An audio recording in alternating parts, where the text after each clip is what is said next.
Écoutez, il n'est pas dit que tout ce qui vient de Dieu ne sera que rose. Non.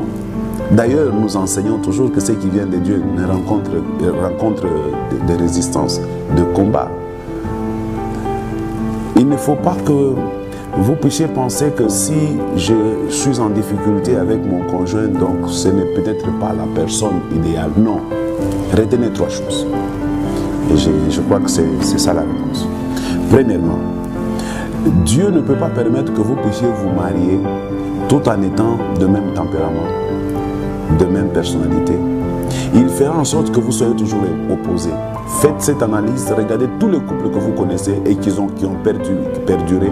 Vous verrez que la femme est toujours le contraire de l'homme. Si l'homme est timide, la femme elle est un peu bavarde. Si c'est la femme qui est timide, l'homme est un peu bavard. Donc, Dieu fera en sorte qu'il y ait complémentarité. Alors, que cela ne soit pas comme une raison de vous séparer. Si vous avez par exemple quelqu'un en couple qui vous résiste, qui s'oppose à vous, de cette opposition, vous êtes en train de vous parfaire, vous êtes en train de vous améliorer. Donc, il n'y a aucun couple au monde qui ne connaît pas de problèmes. Tous les couples au monde connaissent des problèmes. Mais c'est dans ces problèmes-là que nous nous améliorons. Ok? Ça, c'est le premier point.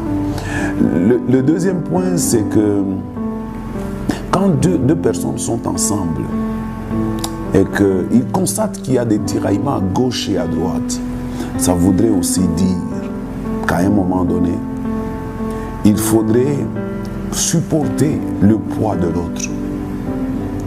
Le supporter dans la prière. Là, je voudrais dire quelque chose que je sens qu'il faut que je vous ajoute aussi. Vous savez, nous les hommes de Dieu, je crois que la plupart des hommes de Dieu ne vont pas me contredire, sauf ceux qui font exception. Mais en général, les hommes de Dieu, la plupart d'entre eux connaissent des femmes problématiques.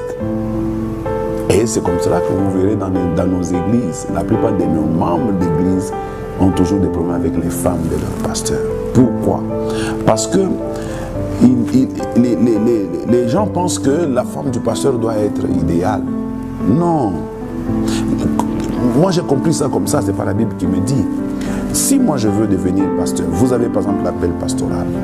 Dieu connaît les problèmes que vous allez rencontrer dans votre couple. Et il connaît également les problèmes que vous allez rencontrer dans l'église. Les gens ont des problèmes dans leur vie. Ils viendront vers vous pour que vous puissiez leur apporter des solutions à leurs problèmes. Comment allez-vous pour apporter des solutions à leurs problèmes si vous n'avez pas réussi à résoudre le vôtre dans votre maison? Donc, autrement dit, votre épouse serait à ce moment-là un terrain d'entraînement pour vous, pour que quand la compétition vient d'un membre de l'église, que vous soyez en mesure de régler ce problème. Et d'ailleurs, Dieu fera en sorte que le vôtre soit plus grand et celui de l'église soit plus petit pour que vous dites, mais ça c'est quoi ça? Moi j'ai résolu celui-ci. C'est comme cela que la Bible dit, si quelqu'un n'arrive pas à maîtriser sa propre maison, comment peut-il maîtriser la maison de Dieu? Donc, ça veut dire que si dans le couple ça ne va pas, regardez, peut-être c'est par rapport à la vision que Dieu vous a donnée. Il veut que vous puissiez vous exercer, que vous puissiez chercher des voies et moyens pour maîtriser votre femme, pour résoudre le problème de votre femme. Peut-être en le résolvant, vous rassurez Dieu de vous confier des grandes choses et de vous confier beaucoup de gens que vous pouvez encadrer. La Bible dit, celui qui est fidèle dans les petites choses, on lui donnera aussi des grandes choses. Troisième raison, quand il y a des disputes à la maison, ça peut aussi vouloir dire que vous êtes peut-être mal marié. Et je reviens encore à la question que vous aviez posée. Si vous êtes mal marié, vous avez rencontré une personne qui n'avait pas été la personne que Dieu vous avait destinée, je vous avais déjà donné la réponse. On ne se marie pas pour ça. Certes, le divorce est reconnu dans la Bible, parce que la Bible parle de divorce en 3 dimensions. En cas de décès, en cas d'infidélité et en cas de mariage avec un non-converti, un non-croyant. Et quand la décision vient du non-croyant de se séparer, la Bible dit vous n'êtes pas liés à ce moment-là. Ce sont les 3 raisons dans la Bible où l'on reconnaît la possibilité de divorce. Donc les divorces se retrouvent dans la Bible. Maintenant, pour ce cas-là, si la personne ne se retrouve pas dans les 3 critères, Que devez-vous faire? Moi, je vous dirais, il n'y a aucun autre moyen de le faire. C'est pourquoi il est important, c'est pourquoi j'aime votre émission. C'est pour aider les jeunes gens à ne pas tomber là. Parce que si vous tombez là, ça sera très difficile pour vous. Aujourd'hui, il y a des gens qui commencent à mentir sur une certaine infidélité de leur femme ou de leur conjoint justement pour se séparer d'eux. Il y en a d'autres qui commencent à souhaiter la mort de leur conjoint justement pour se séparer d'eux. Il y en a d'autres qui disent même que mon conjoint n'était pas chrétien, c'était pas une croyante ou un croyant, juste pour justifier la raison pour laquelle ils se séparent.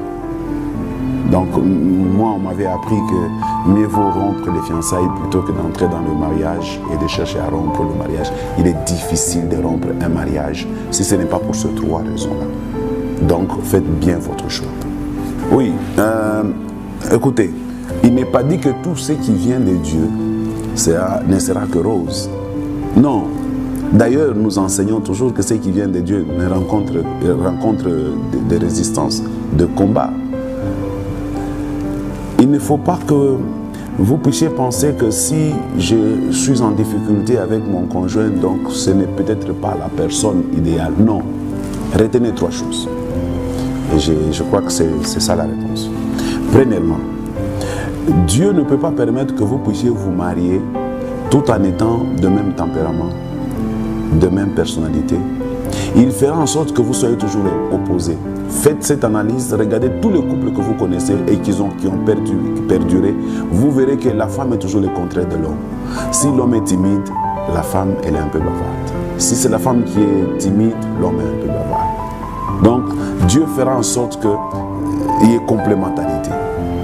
Alors, que cela ne soit pas comme une raison de vous séparer. Si vous avez par exemple quelqu'un en couple qui vous résiste, qui s'oppose à vous, de cette opposition, vous êtes en train de vous parfaire, vous êtes en train de vous améliorer. Donc, il n'y a aucun couple au monde qui ne connaît pas de problèmes. Tous les couples au monde connaissent des problèmes. Mais c'est dans ces problèmes-là que nous nous améliorons. Ok? Ça, c'est le premier point. Le deuxième point, c'est que quand deux personnes sont ensemble et qu'ils constatent qu'il y a des tiraillements à gauche et à droite, ça voudrait aussi dire qu'à un moment donné, il faudrait supporter le poids de l'autre. Le supporter dans la prière. Là, je voudrais dire quelque chose que je sens qu'il faut que je vous ajoute aussi. Vous savez, nous les hommes de Dieu, je crois que la plupart des hommes de Dieu ne vont pas me contredire, sauf ceux qui font exception. Mais en général, les hommes de Dieu, la plupart d'entre eux connaissent des femmes problématiques. Et c'est comme cela que vous verrez dans nos églises, la plupart des gens se séparer. Jésus dit que si quelqu'un veut me suivre, qu'il se charge de sa croix. Paul avait la croix qu'il a appelée les charges. Chacun de nous doit à un moment donné assumer cette charge-là, de trembler avec lui sa croix. Donc si vous êtes déjà dans le mariage et que vous êtes tombé sur une mauvaise personne, ça veut dire que vous devez assumer, vous devez être conséquent. Les divorces n'est pas toléré. Dieu est les divorces. Dieu déteste les divorces. La seule raison on peut divorcer, ce sont les trois que je vous ai donnés. En dehors de ces trois, il n'y en a aucune. Mais les malins commencent à dire l'infidélité, ce n'est pas seulement l'adultère. Non. L'infidélité, ce n'est pas seulement ça, c'est aussi quand quelqu'un n'est pas fidèle à son mari, quand quelqu'un n'obéit pas à son mari, quand il n'obéit pas aux ordres de son mari, c'est aussi de l'infidélité. Moi, je crois que c'est une interprétation. L'infidélité dont parle la Bible, c'est l'adultère. En dehors de l'adultère, en dehors du décès, en dehors du fait que vous êtes dans un couple avec un non-païen, avec un non-chrétien plutôt, et que c'est lui qui décide de partir, à ce moment-là, vous n'êtes pas lié. Si vous êtes dans un couple comme ça, vous avez la solution. Si c'est le non-païen qui veut partir, laissez-le partir. C'est ce que dit la Bible. Mais il ne faut pas maintenant dire que votre conjoint est non-croyant et puis vous mentez sur elle alors qu'elle est croyante.